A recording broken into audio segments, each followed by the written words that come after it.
What is up, Fantasyland? Welcome to the GOAT District live via the Player Profiler Network. Tonight, a very special edition of the GOAT District, allowing us to shift gears and dive deep into the legal world of NFL players such as Tyreek Hill, Dalvin Cook, Joe Mixon, Alvin Kamara, just to name a few. Should you be buying the dip on these guys, or should you just be avoiding them altogether in your drafts? Tonight, Dan and I brought in Drew Davenport, criminal defense attorney, an expert, to give you some insight and help you make the right decision on your way to your championship.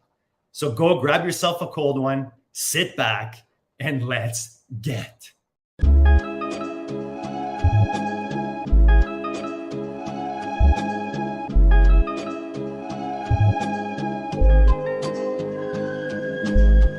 GOAT District, you know the Pope listens. Dynasty, our religion, for the blokes missing. On all of these trades, on all of these plays, on all of these grades. By the end of the day, y'all getting played. So, what you gonna do next? Try to fill up that flex?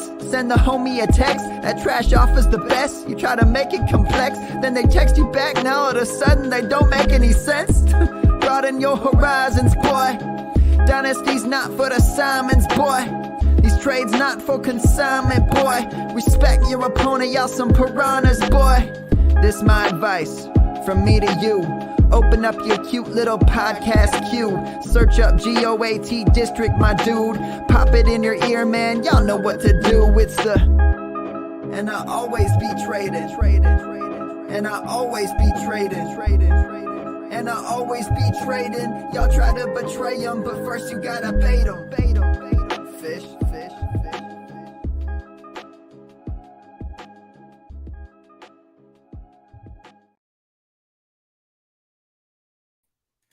What is up, Fantasyland? We're back in the district for another special Wednesday night edition via the Player Profiler Network. Thanks for tuning in. We appreciate you guys hanging out with us for this next hour. We've got a huge show tonight.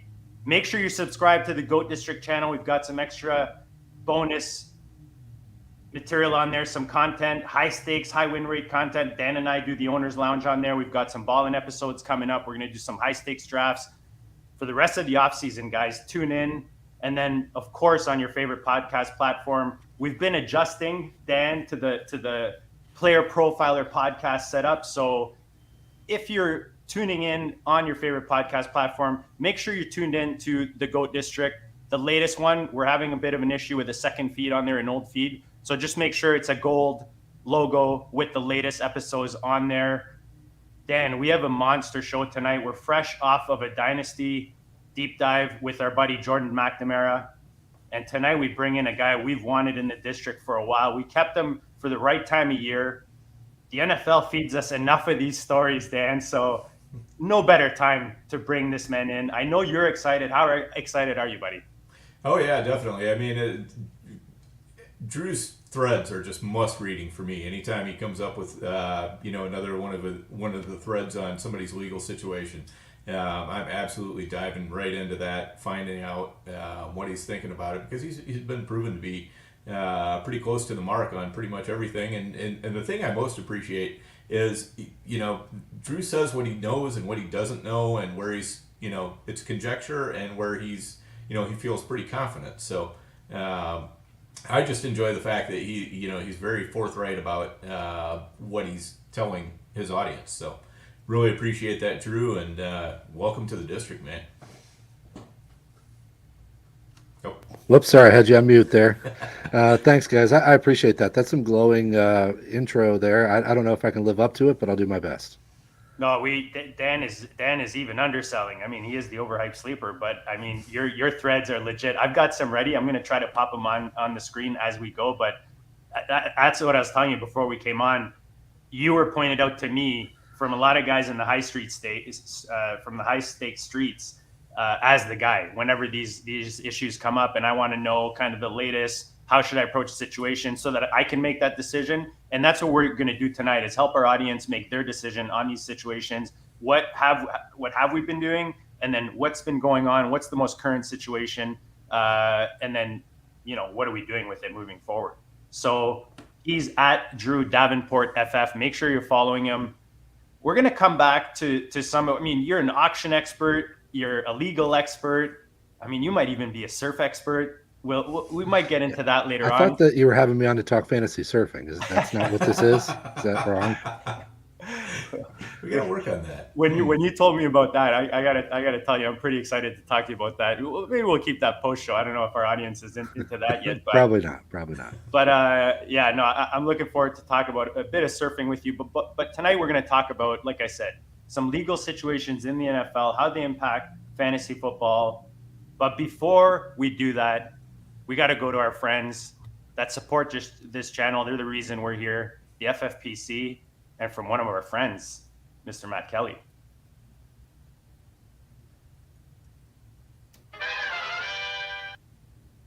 Hey, people always ask me, what's the World Series of Fantasy? What's the Super Bowl of Fantasy? And it's easy. It's the FFPC. Their signature Players Championship has a $6 million prize pool. And their best ball leagues start in February. And they're the answer to so many questions. Hey, what's the best place to get a Dynasty Orphan? Well, you can adopt a Dynasty Orphan at the FFPC right now. There's more orphans at the FFPC than anywhere else on the internet. That's why we partner with them. So if you want to play fantasy football for low, medium, high stakes, you love Dynasty, you love best ball, you love seasonal leagues, all types of fantasy footballers need to go to the FFPC. And remember, use promo code Underworld. Promo code Underworld gets you $25 off your first team. Promo code Underworld, $25 off your first team, no matter what the format is, at the FFPC. Go get it.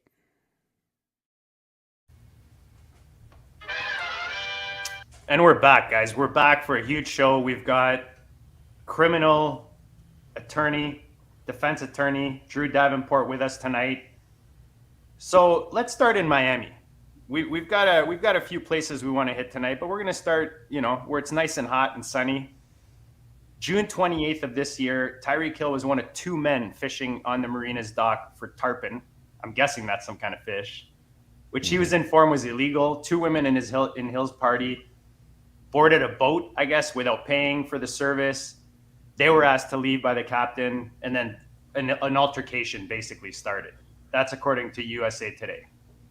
I'll go to you, Drew. I'll let you kind of fill in, any of the gaps. You've got a lot more information on a lot of these cases. I'll try to get some of your threads on there as we go. And if you're into it, I do actually have a video, I believe was dropped today, that we can also play of the incident. Oh, you know what? I haven't even seen that. That's crazy. So I'll get that ready. Okay. Yeah. Well, from what I understand, this was on video. And, I thought from my perspective that one of the things that was actually more troubling about it was not necessarily what I'd heard about the actual physical contact, because it sounded like it was sort of a harmless, like slap in the back of the head or something, no visible injuries or anything like that. But I had heard, and I don't know how accurate this is, but I had heard from open source information that he had gotten upset and sort of charged at the guy, and that sort of seemed to be more of the problem, that he was trying to get at this guy and people had to hold him back. But again, what I've said all along with this case is that even if they filed charges, it's a misdemeanor case. Now, there is some history there. We know that with Hill. So the NFL, the personal conduct policy is pretty open about the fact that they can reach back into their past before they were NFL players to consider their history. And that's a situation that Hill has to worry about here. But having said all that, the case itself, it's not the crime of the century. If something were to get filed against him, I don't see the exposure being too bad from the NFL. And what I've said since the beginning is, if there's a resultant ADP dip because of all this stuff going on, just push your chips all in the middle for 2023. For the future, I worry a little bit more, but for 2023, I'd be all in if there's an ADP dip.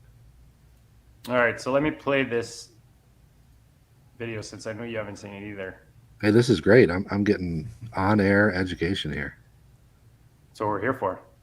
I don't know if I can get the sound. I think you guys usually don't get my sound if I'm playing the videos, but you've got the visual there. Usually not. So that's him. Yes. This is the kind of thing that I heard was the problem, is that he kept trying to go after the guy. Yeah. Interesting. Yeah. So okay. About what I thought. Yeah, exactly, right? Yeah, And I don't that's, think. Sorry, go ahead. no, I was just going to say, and that's kind of one of the reasons we have you on tonight. Like, you've been pretty good with your, kind of forecasting, projecting what you think is going to happen with the situations. Yeah, that video is exactly what I thought it was, because the way they described the little slap to the head was just that it wasn't a big deal. But like I said, I was more worried about the fact that they had said he became enraged and kept trying to charge the guy. And I know the NFL has this video. The NFL's talked to witnesses. I think what's interesting is we got the comment from the both sides of the case this week. They made a joint statement. I don't know if you guys heard this joint statement. It is in one of my threads that I put out the other day. Both the attorneys for Hill and the victim said that they've resolved their differences. I thought that was interesting because they definitely didn't say, hey, no charges, this case is over. It sounds to me, though, that they had a discussion here. And I guess, look, we've got an hour. You got time for a quick story here? Yeah, Let's go do ahead. it. So when I was in law school, I put this in one of my threads because when I was in law school, I worked at a prosecutor's office, and I was what's called a criminal intake officer. So on nights and weekends, when there wasn't a prosecutor available, they had to have somebody who would take complaints from the public. That was me. And I would just get all the evidence. If they had phone numbers of any witnesses, I would call them. If they had pictures, whatever. I get all the evidence together, and then I would call the prosecutor and say, hey, we should do X or Y. We should file, we should not file. And the prosecutor would listen to all the evidence and make their decision. That took like an hour, okay? This case happened on June 28th. There's a reason that they're screwing around and they haven't made a charging decision. And so I said all along, it's got to be because these people are trying to settle it behind the scenes. There has to be something happening there. And I'm not alleging anything unethical. I think a lot of what misdemeanor court is about is just about making people feel whole. Felony court's more about punishment. Misdemeanor court's more about like, hey, let's make this right. It's a wrong that's happened. How are we going to make it right? And I think that in this situation, the victim probably wanted to say, hey, make me whole, make this right, and I'm cool with it. But this is really interesting. The state's attorney's office didn't come out and say they aren't filing charges. In fact, when reached for comment, they made it clear to say we still have this under ongoing review. So I don't know why they would distinguish there. If both of the sides jumped in and said, hey, this is over, and the state's attorney's office said, no, it's not. Now, I don't know whether that just means that they want to finalize some things and then they're going to come out with a statement, or they want people to forget. I don't know. But this long on a misdemeanor charging decision is silly. So something weird's happening that we don't understand behind the scenes. I don't know what that is, but something's going on. So what do you think comes out of this, like, that matters for us in fantasy? I don't think a whole lot. I honestly think that I've been leading. If you give me the luxury of plugging my Patreon real quick here, because I am giving all the information to everybody as soon as I get it. Literally the second I hear something, I put a video up, or I put up some written word about what's going on. And so everybody who's over there on the patreon.com/fantasyfootballlawyer, you're getting that stuff quicker, and you're also getting my opinions that I may not want to put out there to 16,000 followers or 100,000 people on Twitter. Just my down to the bone opinion. And what I said about, I don't know, second week of July, maybe first week of July, I said, I'm leaning towards this not being filed, because there has to be a reason for the delay. And the delay has to be like the victim and Hill talking. It comes out obviously that had happened, but I'm still of the opinion that the state's attorney's office isn't going to see that video and say, hey, we have to go forward. This is such a wrong that has to be righted. I think if the victim doesn't care about the case, the state's attorney's not going to care about it. I don't think charges are going to get filed, which means I would not expect the NFL to do much. So for our purposes, maybe I still think it's possible the NFL says this is unacceptable. Here's 2 games, and he ends up getting 1 or something like that. But I'm really leaning towards there being no charges at this point. I think that makes a lot of sense, and it seems to me that even if charges are filed at this point, we're probably not looking at any sort of a trial until after the season. Would you say that's correct, Drew? I'd say that's pretty accurate. The one thing that I've always said, and we'll get to this when we talk about the Mixon case, is that misdemeanors do have a different timeline. So I did see some people talking about the Kamara case and comparing it to the misdemeanor cases. You don't want to do that because serious felony charges can take a couple years, as we've seen in the Kamara case. But misdemeanors have to move faster. Having said that, we're in July. 6 months out would be January. It would not be odd for that case to get out into the offseason next year. If charges get filed, I would expect that to be the situation. So I honestly think that no charges being filed opens him up to the suspension from the NFL this year, which again, I don't think there's going to be one, but if it is, it'll be small. So ironically, doing it quickly with no charges may open him up for 23 to some punishment there. But if they file the charges, I think the NFL is going to stay out of it. This isn't serious enough where they feel like he's got to go commissioner exempt and smack him immediately. So I think they'll wait till the resolution of the criminal case, which will be in the offseason. Yeah, that totally makes sense to me. Dan, I just want to give credit to Andy Slater is where we got that video. Just don't want any issues with the corporate as we have a lawyer on, you know. Yeah, and guys, go check out Drew's timeline like we've talked about. I'm just looking through it right now. There's tons of info on there. Like if you were already following Drew, you would have a lot of this information. I don't see this much information on a specific case anywhere right now on Twitter. So he's a must follow, guys. Go check him out. Dan, where are you fantasy wise? Like when you first found out about this, how did you handle this? Whether it was Dynasty or whether you're drafting redrafts or best ball. And has that changed with the most recent situation or the most recent outcome that we've got so far? It really hasn't changed because I didn't drop him at all. I was still confidently taking Tyreek in the first round and early in the first round even. I kind of got the sense, not with as much underlying evidence as what Drew has, or underlying, I shouldn't say evidence, but just an underlying understanding of how it's likely to go. But my own gut feel was just that this wasn't going to amount to much, so I wasn't going to start dropping him until I started seeing something that looked a little more worrisome to me. Harry Snowman, it's at Drew Davenport FF. Follow Drew on Twitter. He's asking about the Twitter handle. I guess I didn't say it. Yeah. So yeah, I mean, we just did a Fantasy Pros FFPC, a Goat District combo. Dan was still canoeing, I believe, at the time in the wilderness, where Andrew and Theo and I went up against First and 15 and the what is it? Deep dive? Deep end. Deep end. Sorry, Yep. I don't know why I want to say deep dive. The deep end guys, which is an awesome show, by the way. And we were sandwiched right between the two. Dan, like just to top it off, we had them, one on each side. But you get all three of our perspectives on the Player Profiler channel right here. Make sure you check those out.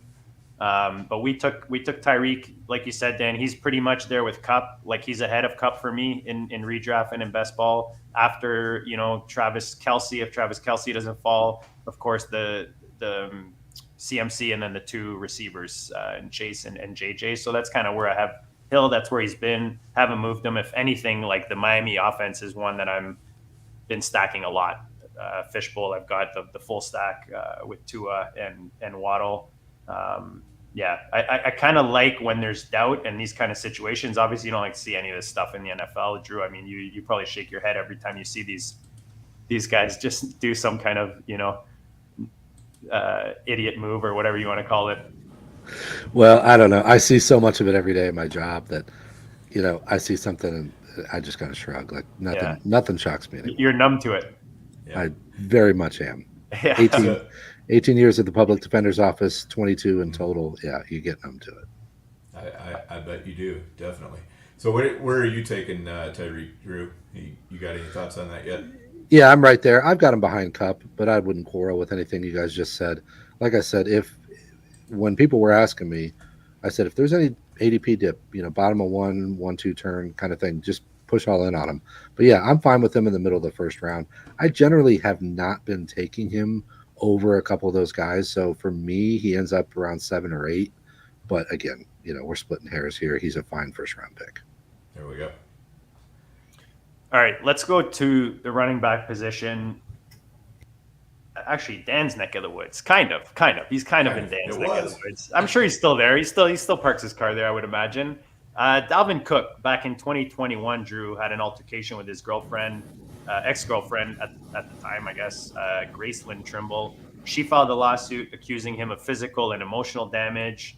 the latest development from what I could gather is that it just came out that he initially offered her, I think it was 800 grand, and then in the end offered her up to $1 million to absolve him of wrongdoing, as per Brobel, or sorry, Brobel, brobible.com. Got to give them a shout out for that source. So, Drew, same thing in this situation here. Like, do we care about this? Is there a legal implication to the point where fantasy is affected, where we see suspension for Dalvin? Is there a bribery situation here? Like, what are we worried about here, if anything? And what do you think the outcome is with Dalvin?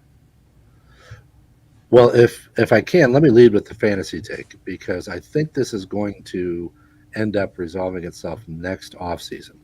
So that really juxtaposes his career in the light that we need to see it in for fantasy, because if this case ends up getting settled in the offseason and he admits to any wrongdoing, then he would be up for a suspension next year. I don't know about you guys, but I didn't love what I saw about Cook, with Cook on the field last year. His efficiency dropped. I just don't know that that's a situation I want to be involved in that heavily this year anyway, and then forget about next year. So I think that this case is going to stretch into 2024. It sure sounds like it. The jury trial was originally scheduled for end of April, early May of this year. It got bumped to August, and then it got bumped again to 2024. So we're out into February or March, I believe, in 2024 for the jury trial. That's not unusual for civil cases. And that's really where I have to land on this. This is a civil matter, and Roger Goodell and the NFL have shown that they don't care as much about civil cases. There was a lot of allegations, if you remember, slung at Antonio Brown through civil court, and they never acted on any of it. When they acted was when he pled guilty to a felony, and then they suspended him, 6 or 8 games. So this is, I don't think that this is going to affect Dalvin Cook this year. If you feel like he's going to still be a fantasy producer, I don't think you have to worry. The problem is that a lot of people start to get nervous when these things get thrown around, like, oh, he's throwing money at her and that he's alleged to have done this or that. I will just say this. The allegations from both sides are extremely, I don't even know how to say, they're very volatile. It's the kind of stuff that I hear when I hear about an abusive relationship. And I'm not saying one way or the other. I'm not making any judgments about which way that has gone. I think there's a lot of mud going back and forth. And look, if I'm being real honest, if I'm Dalvin Cook's team, as soon as this stuff comes out, they did exactly what they should have done, which was to go on offense. They filed a defamation suit. They filed a second suit, actually. A lot of people don't know that. There's actually a second pending suit in a different court that Cook filed, but they kind of smacked him down and said, no, you can't do that while one's pending over here. But it's still sitting there. But anyway, the point is that there's so much going back and forth here.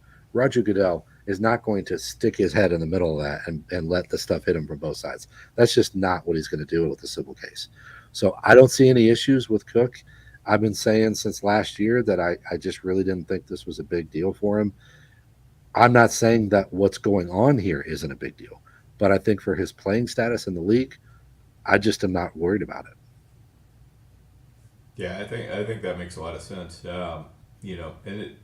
This is one of those cases that's really dragged out a lot, and as you said, that's with civil, it's a little bit more to be expected, but still, it's kind of wild that this behavior happened in 2021, and we may not get any resolution until 2024. But overall, I'm right there with you, Drew. I think I just have a lot of trouble taking Dalvin Cook when I've got Leonard Fournette or Kareem Hunt available to me rounds and rounds later than what Cook is, and it's I have a hard time differentiating how Cook is really much of any better than them, or how he's likely to get a better role or anything. It seems to me I'd rather just take the discount and take the guys who are coming a little bit cheaper. So a bit of a drop here with a rumor that he's going to visit the Jets on Sunday. Report their $1 million apart contract negotiations. The last thing I saw was the Patriots confirming that they had contacted Dalvin. So he's it looks like this isn't necessarily, like you said, Drew, affecting Do you think, Drew, that this effect, let's say this doesn't go till next season, just the fact that it's kind of hanging around the background, do you think that affects performance production for these players? I do. It's one of the things I always preach about on my show. I say, hey, we spend a lot of time trying to reduce this game to numbers and all the advanced metrics that we have. And I think we should spend a little bit more time injecting the humanity back into it. And what I mean by that is these guys go out and have bad games because things are on their mind. They have good games because they're inspired in the other direction. So we have to inject some of the emotion into this game. That's a very emotional game. And I know that we sit around and we look for the edges with these advanced metrics, and that's fine. I love all that stuff. But the humanity is really important. And I said it about Deshaun Watson at the end of last year. I had a conversation with a couple people who said, what do you think? And I said, I wouldn't be shocked if he struggled all 6 games. And that was my opinion. I said, there's just too much to overcome. There's too much there with Jacoby Brissett was playing well. And then Watson has to come in, and Brissett's a guy they really liked. And then there's the mental stuff of the media is constantly asking about him. And there was a lot of hurdles there for Watson. And no matter how good you are, those hurdles do matter in somebody's head. And if you're thinking about those things instead of preparing or having your mind on the game, it matters. So, yes, I do think that could matter with Cook, specifically if things heat up with any settlement negotiations. It sounds like that's already happening. So maybe he's got a lot of that stuff on his mind. He wasn't in a great situation last year in Minnesota. I know people think that that's the situation of old. But that offense changed last year. He didn't look that great. I suppose there's a bounce back possibility here behind the Miami offense with those 2 receivers or something like that. But I'm just not that bullish on it. And I think that every little thing chinks away at the elite possibilities, the age, the touches, the situation, the legal stuff. I think it all chips away at a player's ability to perform at a high level. Dan, I know I'm kind of scared off by these legal situations. I try to avoid them when I can. You talked about Dalvin, and guys going later. I mean, you look opportunity costs even in his round. I'm looking at the last 3 days, the Fantasy Pros Championship on the FFPC, 350 buy-in, 1 million at prize. Dalvin's going in the 7th round around guys like David Montgomery, Pacheco, James Cook, Mike Evans, Pittman, who I think is one of the biggest values right now, Dotson, who I love drafting in this area, and then you got Freiermuth and Evan Ingram at tight end for the preems. Dan, how do you normally shy away from these situations? Do you try to buy the value, or are you nervous about guys that have legal situations hanging over their head during the season? Typically, I take it on a case-by-case basis. I think, you really have to look at each one because you can, it's tough to throw them all in the same box. As Drew was talking about earlier, some are felonies, some are misdemeanors, some are civil cases. There's all kinds of differences. And, to me, it's just, you look at the opportunity cost of taking Dalvin Cook, and I cannot fathom taking Cook with any of those guys that you listed just available. That it just doesn't make any sense to me. Those guys are all on, guys on good, fairly good teams with, established roles. We feel like we've got an idea of what they're going to be doing. And Cook is just really swinging in the breeze after, as Drew said, coming off a year where he didn't look particularly good. So it's really hard to take Cook where he's going. Shout out to the chat. You guys, as usual, are on fire tonight. I'm trying to get as much as I can on the screen just to show the peeps how active you guys and how awesome you guys are. We appreciate you guys hanging with us. Make sure you tune in every Wednesday night, 9 p.m. Eastern, right here on the Player Profiler Network. We've got some big shows coming, as we roll towards the season. And then check out the GOAT District channel itself. We've got our own channel rocking a lot of high stakes, high octane, high win rate content for you guys. And on your favorite podcast platform, of course, find the GOAT District podcast. Let's stay in Minnesota. We can all imagine being 20, 21, Dan. I know it's been a long time, I think for probably all 3 of us. But having that kind of money, that kind of access, driving Ferraris, Lamborghinis, it might slip a bit, Dan. You've got what, little Corvette action going on. Your pedal gets a little a little heavy every once in a while. I know mine. Allegedly, Yes. of course. We're not rolling through stop signs or anything, but Jordan Addison, one of our favorite rookies to sign in a great situation in Minnesota, was driving 140 in a 55. I can categorically say I have not driven 140 in a 55. So. I'm just what's that out there right now? What's the police situation in Minnesota? Are they like all over the place, or is it pretty tame near you, or what's that? No, I wouldn't call it tame. I mean, especially in the city of Minneapolis, it's been pretty well documented that the police are having problems policing themselves, really. So, Okay. But it sounds like, and I was out on my canoe trip when all this happened, but it sounds like things were handled pretty calmly and rationally in the situation as it unfolded, and so there wasn't any resisting arrest or any allegations of police abuse or brutality or anything like that. So this is just pretty, for me, it sounds like it just kind of comes down to this is going to be a misdemeanor, Drew, reckless driving, and I don't know if they put anything on top of that or not.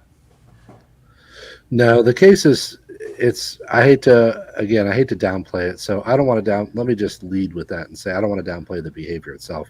Incredibly dangerous and just not necessary in any regard. I know that report came out that he said he had an emergency at home with his dog.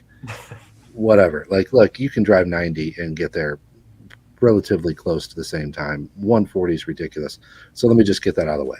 Well, Having said that, he was driving a Lamborghini Urus. I know. I don't even know what that is, but Yeah, I know. I think it's a SUV, the Lamborghini SUV. Oh, is it? Oh, that's really? that thing's one of the worst things for resale. I'm pretty sure I saw that recently, like literally ranked #1 for resale. Yeah, I don't know anything about it, but I just know that no emergency warrants that. But the other thing I said was on Twitter yesterday was, I'm not saying the kid's lying. This is not what I'm saying. But if I had $1 for every time somebody came to me with a traffic infraction and said they had an emergency, I'd be retired already. So, we'll see how. I reserve judgment on that stuff until I hear a little bit more, maybe see a dash cam, something like that. But so I'm reserving my judgment on that part of it. But you did, back to the original question. I tend to ramble, sorry. The original question, the two charges would be, number one is speeding, and the speeding enhancement is in excess of 100 miles an hour. That enhancement actually doesn't bump it up to anything that carries jail time. It's still what's considered a petty misdemeanor, a traffic ticket, but it has a license suspension. So that's what comes into play with that one. But the other one is the more serious one. That's called reckless driving.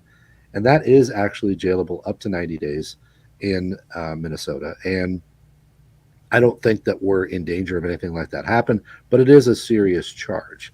And what he did does fit the statute language. But, we don't know all the details of it. We know what's been reported. I will say that Marquise Brown had a similar incident last year. And hey, guys, look, we're world premiere of this information for your show. This has been behind the paywall at Patreon until now.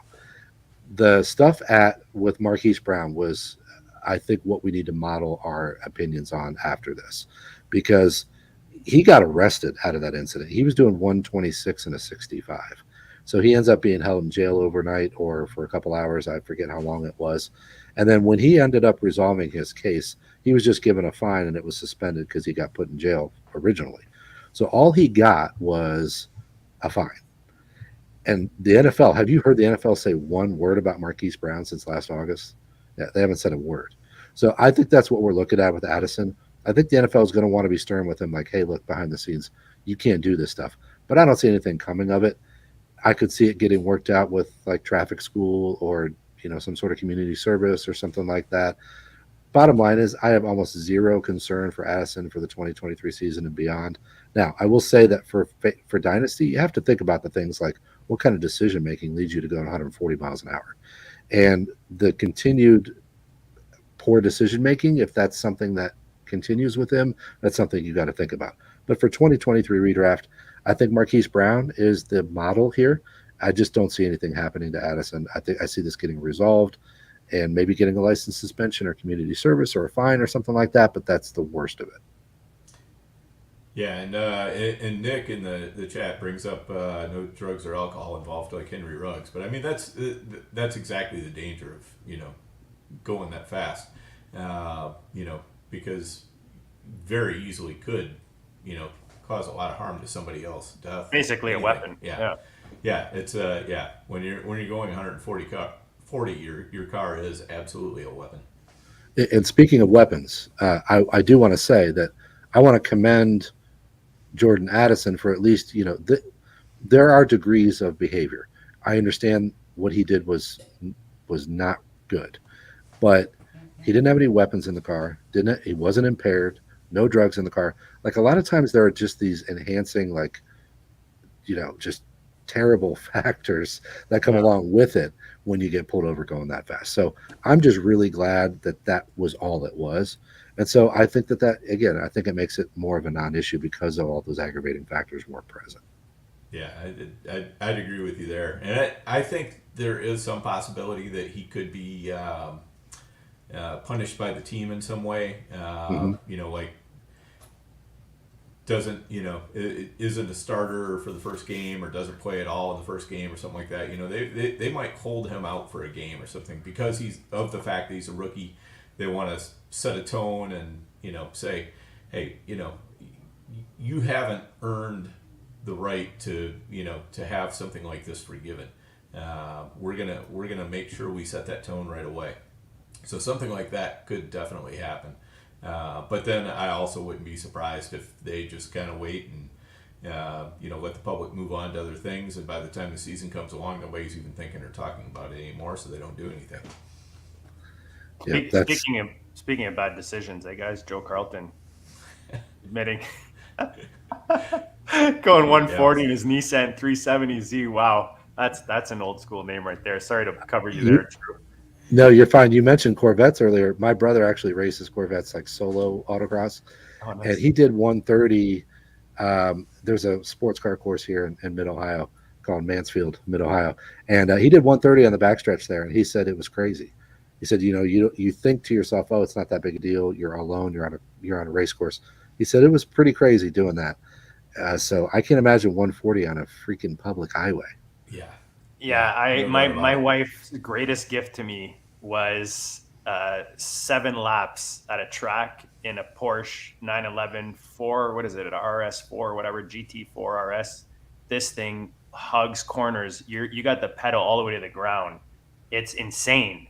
But yeah, you're thinking I could never drive like this in the street. Like I would get this car for the track, but you don't get to enjoy it like that in the street. So it's hard when you're 21 and you've got this $500,000 car, probably a Lamborghini. It's hard to control yourself, like someone in the chat said. Great question from Nick here. Let's look at Dynasty for a second. For Addison, I know, look, he's young. You got to forgive and forget. Is there a knucklehead factor that affects his value? Drew and Dan, I don't know who wants to go first. I guess the way I look at it is this is the first thing I know of that he's done, like this, that has kind of that knucklehead factor to it.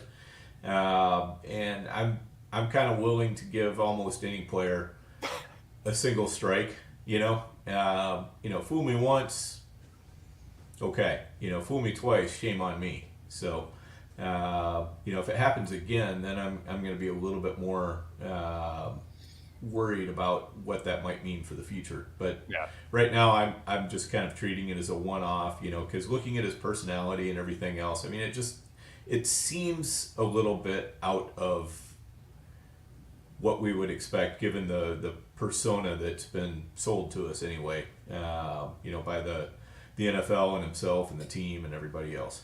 What do you think on that, Drew? Yeah, I would push back a little bit on that only because, a guy, who was it? It was Matt Schaff at Draft Sharks. He said he didn't love the comments that Addison had made when he transferred and also right before he got drafted about, make that money and that was all that mattered and that kind of stuff. And he said, you put these two things together and you start to think, okay, is there a maturity issue here that we have to deal with and that we have to be concerned about. Now, I'm with you though. At this point, I do believe, hey, until somebody proves that that's absolutely who they are, like just he's young, like give him a shot. Let's just right now. My ears are perked. I'm watching it. As of this point right now, I'm not docking him any dynasty value. I think it's something you have to put into the equation as you move forward. But right now, I'm not concerned until I see some evidence that it's worse than we think. And let's face it, going 140 in that car, I'm sure is not hard to do. Like, I'm sure it's like a millisecond bad decision, press a little too much on the pedal. Next thing you know, is a cop like at that next driveway or whatever it is. And you're, next thing you know, you're dealing with this situation. So as much as it seems bad and he's in the line, in the spotlight, it's, it's not like the guy did anything too crazy. So for me, it doesn't affect his dynasty status at all. Again, he's super young. He's 21. I could see me doing the same, something similar. Before we get to our last three running backs that we want to touch on, there's two on the sheet, and I might throw another one at you. Drew, why don't you talk to the people about what you're doing at Football Guys, and talk to us about the auction brief as well, and anything else you got coming up. Thank you. I appreciate that. Yeah, I'm over at Football Guys writing. I'm head of their salary cap content over there, and I just got done dropping my 7-part series called Mastering Salary Cap Drafts, which I don't think there's anything like it in the business. I'm really proud of that series. It just takes you from beginner stuff all the way to the most advanced stuff about how to spot shifts in the draft and how to read your league, stuff like that. So I'm proud of that, but we'll be dropping more salary cap content over there. I actually have a mock draft series going on over at 4 for 4, where I'm doing a mock draft and then writing up the results and comparing them from June, July to August. So I'm in the middle of that as well. But yeah, my baby, of course, is the show, the auction brief. I know a lot of people, like, this market is saturated. I get that. So when I thought about starting a show, I said, it's got to be different. I know everybody thinks their show is different. I just allow me to make the pitch that it might be something that you haven't heard before, because I do legal updates. I do talk about auction stuff. And then I weave in a little bit about, philosophies on life and things like that. And then I have a good guest from the community who does player analysis. So we kind of hit it all. And I think the auction brief is a really cool, unique show. So I hope people will check it out. Yeah, it definitely is. Dan, sorry, you're going to add something? No. You're just sipping. agreeing. It's Drew's got a ton of great auction content. I really appreciate that. I'm a huge auction player myself, so Excellent. I've been in them streets plenty, and you're right on the nose with everything you say. So no doubt about it. Drew, you're into surfing. You're into surfing and poker. You might be my new best friend. Oh yes, I am. I have the sickness of the no limit hold'em disease. Nice. Same. Used to be an online grinder until they took it away from me. But we have a tournament at the Expo, sponsored by Football Guys. It starts at noon on Friday of the Expo, and it's our second year. So we get a bracelet and some cool NFL memorabilia that we give away. So it's a fun event. If you're going to be at the Expo, absolutely check it out. I might have to go down next year just for that, just to play in the poker tournament. It's almost sold out this year already in about 4 days, 5 days. Awesome. That's awesome. Guys, go check it out, the FF Expo. I know a bunch of people heading down for that. Unfortunately, I had to pick between September drafts live FFPC in Vegas or the Expo. So maybe next year I'll choose the Expo.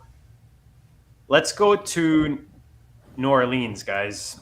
Alvin Kamara, obviously a top running back for years now in the NFL, has agreed to plead no contest to a misdemeanor charge of breach of peace for his involvement in a 2022 fight in Las Vegas. According to Catherine Terrell, ESPN staff writer, Kamara and 3 other men were initially facing misdemeanor charges of conspiracy to commit battery and a felony charge of battery with substantial bodily harm. So Kamara is no longer facing felony charges after accepting the plea deal, his attorney David Chestnut confirmed Tuesday. So it looks like community service, Drew, is coming out of this, maybe covering some medical bills.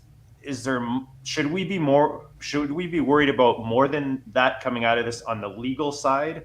And what do you think the NFL side of this is? When do you think we feel the pain in fantasy? And what do you think that pain is? I believe that it is still going to be a significant suspension, although I don't think it's going to be as bad as I originally had felt. One of the things that I have been saying since the start of this case, as a defense attorney, you know how hard this case is to settle. You don't want to go to trial with a video like that. You don't want a jury staring at that video of you jumping on somebody and then having to look at those pictures. I don't know if you guys saw the pictures, but they are gnarly.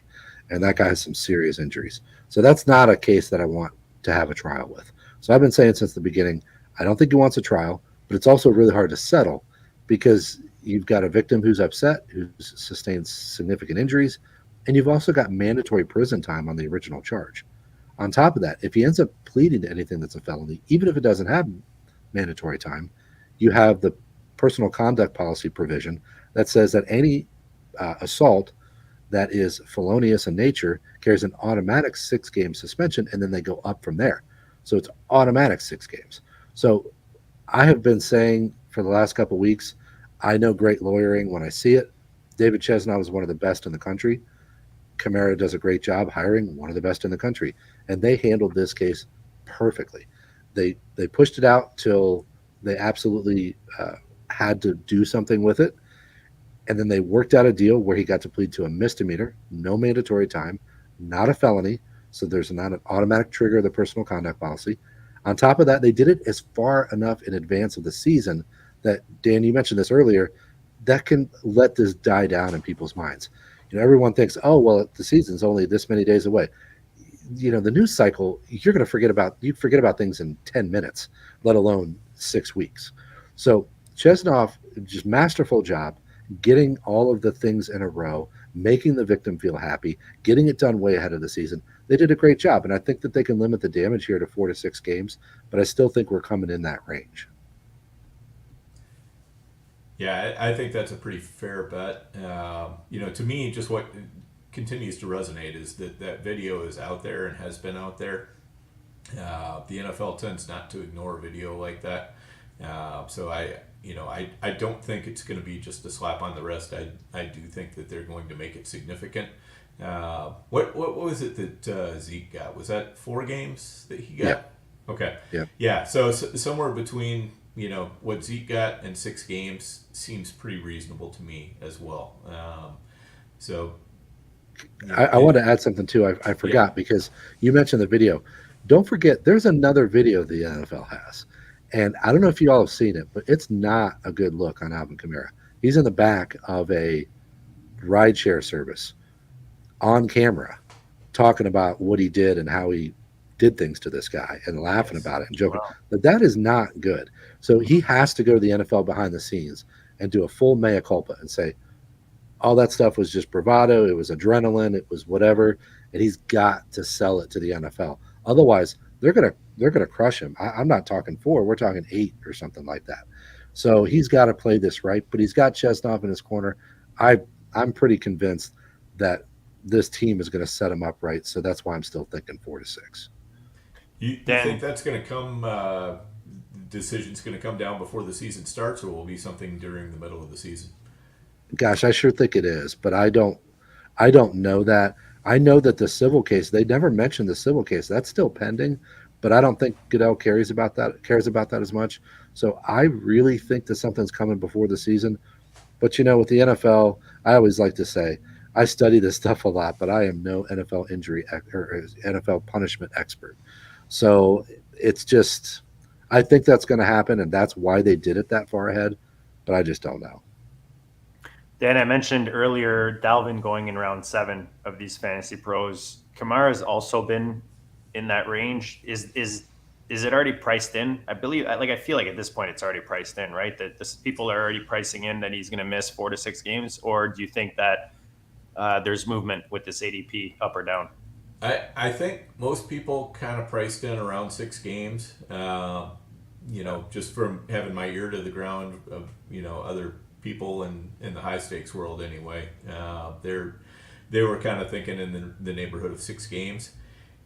You know, what's the bigger question is, you know, how are his skills? Because also it seemed like his, you know, he also took a step back just as Dalvin did last year. And so you have to ask yourself, you know, is he going to, you know, is that going to continue, or was that just a one-off thing? So I don't have any Kamara right now. I wanted to wait and see whether he was able to get this thing pled down to a misdemeanor or not, because I felt like if he didn't, we could be looking at 12 games or more. So I still have time to recover on my Kamara shares, but if they stick around the 7th round, I won't mind buying him when he falls just even a little bit, just to get a little bit in there. Yeah. I was just going to say, I think that is where I'm at as far as he's got to fall a little bit more for me still. I looked at some of his games last year. You had that monster game against the Raiders, but the Raiders gave up the most receptions and yards per game to running backs, and Kamara just ripped him up. Outside of that game, he was terrible in a lot of spots. He had, I believe, half of his games that he played, he was in single digits. That kills you in a lineup setting league when you're putting that guy in. So I want him to fall a little bit more. I do think, though, that he is properly priced. So it's just that I'm not that interested. And look, he's getting to that point where the age cliff starts to come, the touch cliff starts to come, and Sean Payton and Drew Brees aren't coming back. So I'm not that interested. Yeah, give me Kendry Miller, Dan, in the 12th round, my most owned player on the FFPC. As long as he comes back healthy, man, I think the opportunity that's created by this is huge for him. Yeah, without a doubt. I mean, and Drew said it right. I mean, it's just, for me, it's kind of, I got to get my FOMO shares in. So. At least you admit it. Yeah. Well, I mean, we all have those players where we're like, yeah, I'm not really that high on them, but gosh, what if I'm wrong? I better get a few shares. So. Hey, I like this Harry Snowman guy. Shout out to the Harry Snowman, good friend of the show. We love having him when he joins us on these live shows. All right, guys, let's go a little quicker on these last two. Let's go to Cincinnati. Joe Mixon pleaded not guilty Wednesday to aggravated menacing charges stemming from allegations that he pointed a gun to a woman in January. His bond was set to $10,000, so that was a little older. Sorry. 26 faces up to 6 months in jail and a maximum of $1,000 fine under Ohio law, a first-degree misdemeanor, according to Yahoo Sports. Drew, what else can you add to this story? Where are you with Joe Mixon on the legal side of things? Like, do we have anything to worry about 2023? Do we have anything to worry about after that? What is your expert analysis on this? Well, the Mixon case is right up my alley because I do misdemeanor work in Ohio. So I see this kind of charge all the time. Aggravated menacing just means threatening somebody, and aggravated part of it means instead of saying, hey, I'm going to kick your butt, they say, hey, I'm going to kill you, or I'm going to serious bodily harm or death. Okay, so makes it a first-degree misdemeanor, meaning up to 6 months in jail. Typically, you're not going to see jail time out of a case like this unless there's something really heinous going on. Now, the allegations are that, of course, he waved a gun at somebody. And I'm going to say this as obtusely as I can because I can't really reference anything specific. But I have had some information from what I consider to be someone fairly reliable that this is not new behavior. I don't know that. I can't sit here and say that that's true, and I certainly don't want to open myself up to a defamation claim. But the information seemed fairly reliable. I'm concerned about Mixon going forward. However, 2023 is really what we're concerned about right now. He has a jury trial set for August 14th. One of the points I've been making since the beginning of the case, this was filed in April. The Supreme Court wants you to have your cases done in 6 months. I talked to a judge friend of mine, and I said, hey, what would make it go out past 6 months? Because the Supreme Court will send you a letter if your case goes past 6 months and say, why isn't this case wrapping up? What are you doing with this case? The judge has to answer to that. So there has to be a good reason. And the judge said, we can use that catch-all in the interest of justice. We can move stuff past 6 months. That satisfies them for a little bit. He said, but I don't see that going out into January or February. He said that would be pretty weird for it to go that long because 6 months is October. So what I've been saying is something has to break because the third pretrial was at the end of June. And leading up to the pretrial, I said to my Patreon subscribers, I said, something's got to move forward. They either have to set a plea date or a trial date. And that's what they did. They ended up setting the trial date because obviously they're not getting the deal they want yet. So I think it's significant that it's in the middle of August and that the Bengals made sure to keep him around. They think their window is here, They want Mixon there for the Super Bowl window. I think that at this point, there's going to be some sort of settlement prior to the season, and I still would expect some small suspension. But I would take the dip on Mixon for one more year with the Bengals and that high-powered offense. So even if we're looking at maybe 2 to 4 games, if he ends up pleading to something, could be even less if he gets it dismissed through an earned dismissal or something like that for anger management. Maybe he takes responsibility behind the scenes. I think he can still have time to mitigate the damage. I really don't think they want to deal with this in October or November. So I think he wants to handle it before the season. So I'm expecting something to break here in the next 3-4 weeks.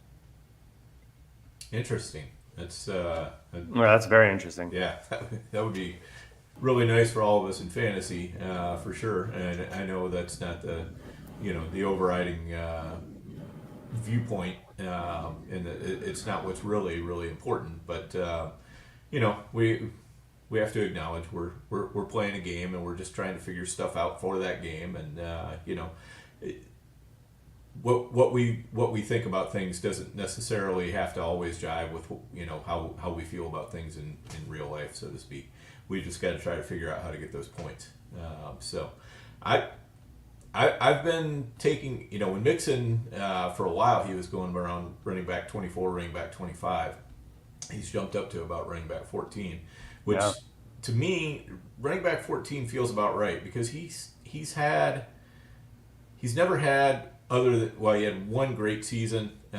He's had a couple of, fringe running back 1 seasons. Other than that, we can say, well, he's got the whole job to himself. I get that. But, we also saw some concerning signs last year. He just had a hard time, getting a very high yards per carry average. I know yards per carry, not the end all be all of everything, but, he just did not look good. Whereas P. Ryan, every time I got in there, seemed like the better runner. So things like that concern me. At RB 14, I'll still nibble around a little bit. I don't want to fall too far behind on Mixon shares, but I'll probably be even to slightly underweight on him. Quick OTC: Joe Mixon or Aaron Jones? It's got to be Mixon. That's Aaron Jones for me. Wow, yeah, Aaron Jones for me. Man, I'm surprised. I'm going Jones there for sure. What about Miles Sanders? I'm not a Miles Sanders guy. You're asking the wrong guy there. I'd pretty much take anybody who's being Sanders drafted guy, around him. Last one, Travis Etienne, Joe Mixon this year. ETN for me. I'm probably going Mixon there, but I'm confirmed to not be a Travis Etienne guy. So I just it's nothing against Etienne. It's just Doug Peterson just does not rely on bell cows. They've got Tank Bigsby in there. I mean, it seems like one of those situations where Etienne's going to be fine, but I don't think he's got a ton of upside. I know there are people out there who adamantly disagree with me, and they think Etienne has top 5 potential. I just don't see it. But again, that's me.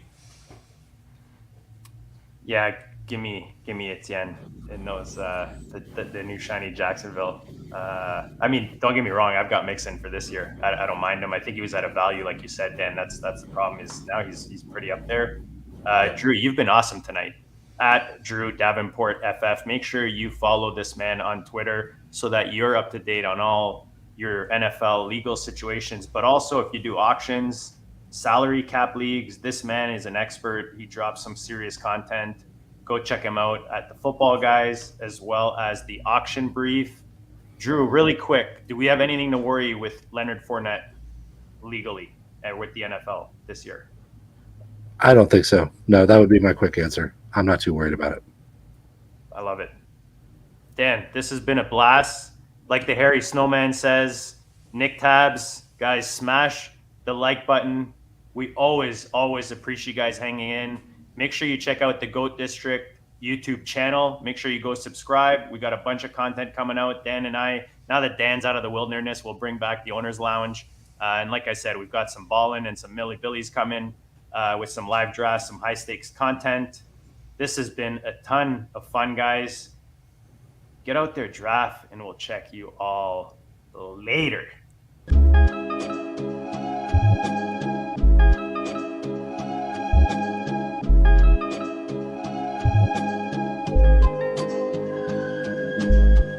Go district, you know the Pope listens. Dynasty, our religion, for the blokes missing. On all of these trades, on all of these plays, on all of these grades. By the end of the day, y'all getting played. So, what you gonna do next? Try to fill up that flex? Send the homie a text. That trash offer's the best. You try to make it complex, then they text you back. Now all of a sudden they don't make any sense. Broaden your horizons, boy. Dynasty's not for the Simons, boy. These trades not for consignment, boy. Respect your opponent, y'all some piranhas, boy. This my advice, from me to you. Open up your cute little podcast queue. Search up GOAT District, my dude. Pop it in your ear, man, y'all know what to do. It's the... And I always be traded. And I always be traded. And I always be trading. Y'all try to betray them, but first you gotta bait them. Fish.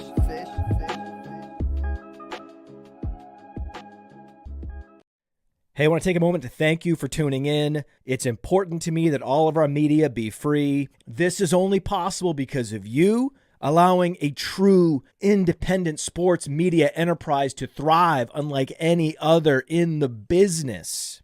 So please subscribe to the All In package to continue to make all of this possible, to ensure that all of our stats, information, data, content is available to you, especially you, the people that get the site and get the show.